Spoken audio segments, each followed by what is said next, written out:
Менің әкем балдақпен жүреді. Әкем балдақты адам. Мен оған еш намыстанбаймын. Бір-бірімізді жетектеп жүріп, өмір қиыншылықтарын бірге жеңіп келеміз. Әкемнің қалай балдақ ұстауға мәжбүр болып қалғанын білмеймін. Оның айтуы бойынша мен әжемнің қолында өсіппін. Бірінші сыныпқа барғанда анаммен мектепке келдім. Әкем біздің қасымызда ұзақ жыл болмады. Көбіне әжемнің қолында тәрбиеленгендіктен ата-анаммен ісім болмайтын. Өйткені мен тәрбиеленген үйде маған қажетті нәрсенің барлығы бар еді. Содан бір күні әжем маған «Әке-шешеңе барамыз» деп қала маңындағы бір ауылға келдік. Ол кісі өте мықты болатын, балаларына еш салмақ салмайтын. Волга көлігін айдап жүре беретін. Сонымен келсек, әкем бізді есік алдында балдақпен тұрып қарсы алды. Мен еш нәрсе түсінбедім. Үйге кірсек, тіпті дастархан жасалмапты. Ұзақ жол жүріп келген менің көзім бірден жейтін нәрсе іздеді. Анам әбден жылаған, көзі қызарып тұр. Әжеме көп нәрселерді айтты. «Келін, мына балаға жаның ашымаса, екеуін де алып кетемін. Балама зорлап сені ешкім қоспады. Күйеуің ақша тауып дүрілдеген кезде жер-көкке сайғызбайтын едің. Мүгедек болғанда саған салмағы түсті ме?» деп біраз сөйледі.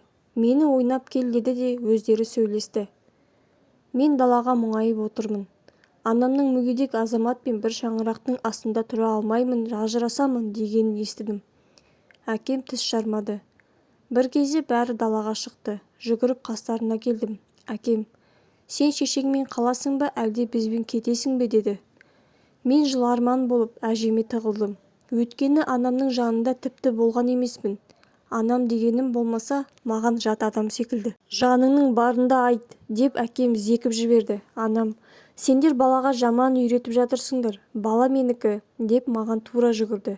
Әжем білегімнен ұстады да, «Қызым, бала сенікі, сәл есіңді жи, жағдайыңды жөнде, содан кейін алып кетесің» деді. Үйдегі әкемнің заттарын салып алып ауылға келдік. Әжемнің үйіне келген соң көрші-қолаңдар кіріп шығып жатты. Әжемнен сұрап едім, «Әкеңмен сәлемдесіп жатыр» деп жауап берді. Бар білетінім сабақ, одан қалды компьютер. Мен әкемнен еш нәрсе сұрамаймын.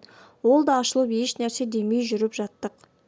Әжем, «Мына жуатай мектепті бітіріп, оқуға түссе қиналады» деп үйді, мал-мүлкін сатып қалаға көштік.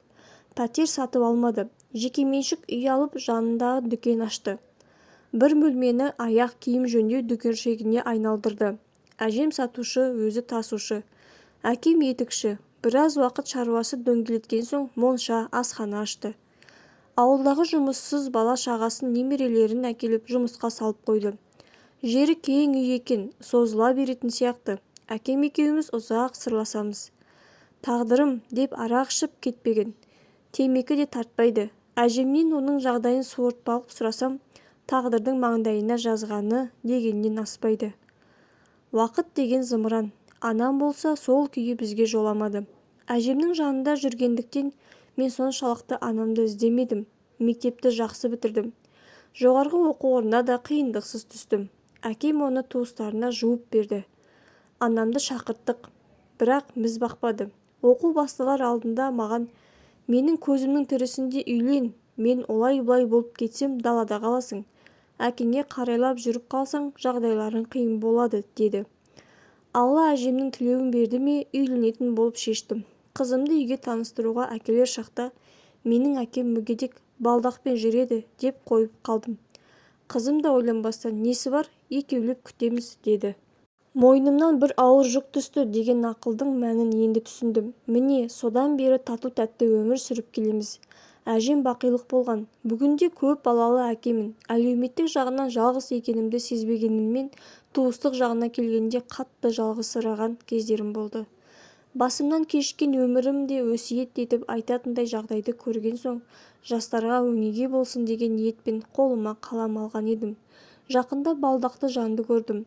Күтімі болмағандықтан алақан жайып садақа сұрап жүр. Ішімнен, «Мына азаматтың да жанұясы болды ғой, балдақтысың, көп ақша таппайсың» деп әйелі, бала-шағасы далаға лақтырып жіберген ғой. Әжемнің ақылдылығы болмаса кім біледі, әкем түгіл мені қаңғып қалатын едім. Біздің тұрмысымызды түсініп балдақты әкемді өз әкесіндей алақанға салып күтіп келген әйелімді мақтарға сөзім жетпейді. Өмірде бақыт деген не десе жақсы жар деп жауап беруші едім.